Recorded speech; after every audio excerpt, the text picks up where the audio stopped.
Laganap po ngayon yung tinatawag naming mga scams. Yung mga online scams.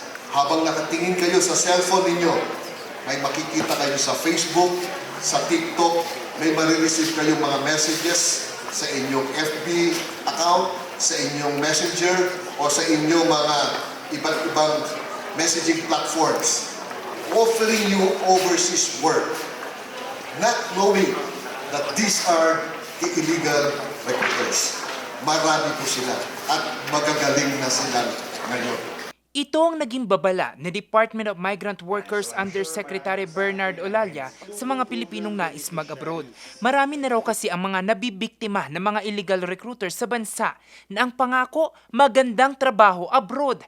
Sa tala ng Migrant Workers Protection Bureau ng DMW, sumampa na sa 479 ang kaso ng illegal recruitment sa bansa. Mula ito sa 1,031 na mga inihaing reklamo ng mga OFW. Nakakabahala raw ito dahil imbis na magandang buhay, paghihirap sa ibang bansa ang kinahaharap ng overseas Filipino worker. Kapag kayo ay nasa abroad, iba't ibang uri ng vulnerabilities ang inyong haharapin. Meron dyan, nakapirma na kayo ng kontrata, papipirmahin pa kayo ng panibagong kontrata. Yon ang tawag namin ay substitution. Isa pong illegal practices po yun.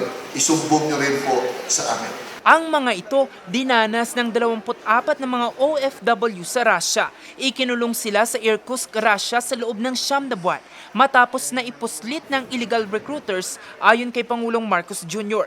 Kaya naman sa pagbisita niya sa Russia para sa ASEAN-Russia Commemorative Summit, isa ito sa kanyang mga tinutukan.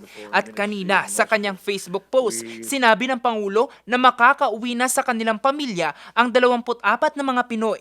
Nagpasalamat naman si Pangulong Marcos Jr. kay Russian President Vladimir Putin sa kooperasyon para ma-resolve ang issue.